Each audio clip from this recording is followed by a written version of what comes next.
The smell of engine oil and fresh paint hung in the air as the bright lights of the Mercedes truck showroom gleamed off polished chrome. A group of executives dressed in sleek suits and heels laughed lightly as a ragged old man stepped hesitantly through the glass doors. His beard was long and white, his cap torn at the edge, and his shirt stained with the marks of many long days and nights on the road. He looked like a man out of place in a world of luxury, but what no one knew was that this moment, this one encounter, would change everything. He walked slowly, his boots scraping against the showroom tiles, his worn backpack slung over one shoulder. A few mechanics turned their heads. The three women standing near the front desk exchanged puzzled glances. One of them, the manager, Miranda Hale, silver-haired and confident, raised an eyebrow as the old man's eyes scanned the room. He stopped near the largest white truck, placed his callous hand on the cool chrome grille, and whispered as if greeting an old friend. "She's a beauty," he said softly. Then he looked up and announced in a growly voice that carried across the room, "I'll take 5 of these." The words hung in the air like an absurd joke. One of the women, Julia, young, bright, and new to the job, stifled a laugh. The others didn't even bother to hide theirs. Miranda smirked and said, "Sir, these aren't bicycles. Each one costs more than most people make in a lifetime." The men simply nodded, his expression calm. "I know," he said, "and I'll take 5 before we continue. If you believe in kindness, second chances, and stories that remind us never to judge too quickly, please take a moment to like, comment, share, and subscribe to Kindness Corner. It helps more people see stories that move the heart." Back in the showroom, laughter echoed, but something about the old man's calm unsettled Miranda. There was no arrogance in his eyes, no delusion, just a strange, quiet certainty. "Sir," she said, trying to keep her tone professional, "perhaps you're in the wrong place. There's a used vehicle lot down the street." He smiled faintly. "I'm in the right place," he replied, adjusting the strap of his backpack. "But maybe you're seeing the wrong man."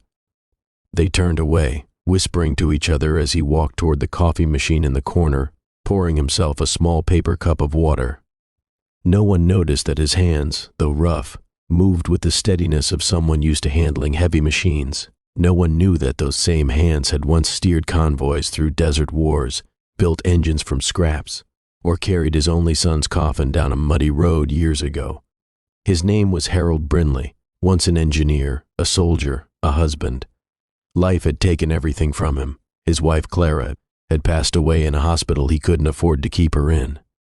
His company, the small trucking business he built from scratch, had been swallowed by corporate sharks. In a single year, he'd gone from being a respected man to sleeping in his old workshop, using his backpack as a pillow. But Harold wasn't the kind to quit. He believed in the road, that long, endless path that could lead anywhere if he just kept walking. For 5 years, he'd been saving every cent, repairing broken trucks on the roadside, sleeping in abandoned garages, eating from vending machines, all while quietly building a dream no one believed in anymore. A transport company run by people who had lost everything. Veterans, single mothers, the homeless, anyone who just needed a chance to stand again. He called it Second Route Logistics, and today was the day it would be born. Miranda sighed and went back to her paperwork, but when she looked up again, Harold was standing beside the reception desk, holding out a small stack of documents. "Here's my purchase order," he said, handing it to her with a steady hand. She blinked. It was real, properly stamped. Company details filled in, all signatures in place.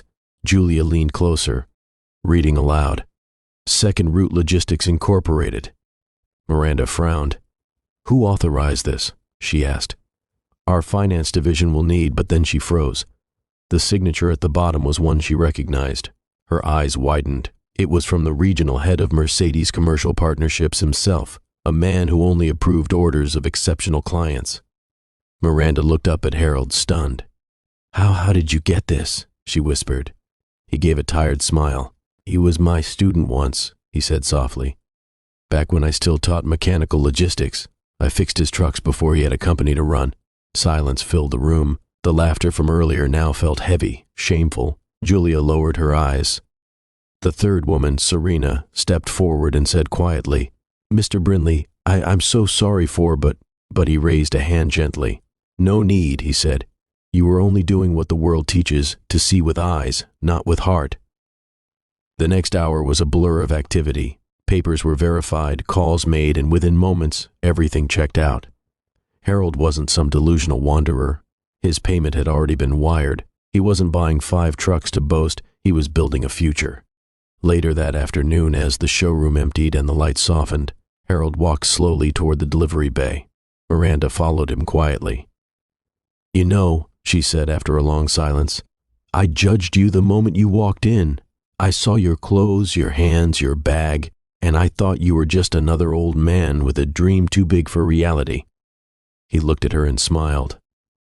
Dreams don't get smaller because people stop believing. They just wait for the right hands to build them again. He paused, glancing back at the gleaming trucks lined up like sentinels. These machines will feed families. They'll carry hope from one town to another. That's worth more than pride, don't you think? For the first time in years, Miranda's eyes softened. "It is," she said quietly. When the trucks finally rolled out the next morning, driven by a team of men and women who had been sleeping in shelters just days earlier, the entire town watched. Word spread quickly about the ragged men who walked into a Mercedes showroom and bought 5 trucks to rebuild lives, not fortunes. A week later, the showroom received a handwritten note in the mail. It read, "Thank you for the laughter. It reminded me how far I've come. Maybe kindness doesn't start with believing in others, but in giving them a chance to prove you wrong." If this story touched your heart, please like, share, and subscribe to Kindness Speaks, where real stories remind us that compassion can change the world. Before we end, tell us in the comments, what would you have done if you were in Miranda's place that day? Would you have laughed too, or listened a little closer? Because sometimes the most extraordinary souls walk in wearing torn clothes and leave behind lessons that shine brighter than chrome.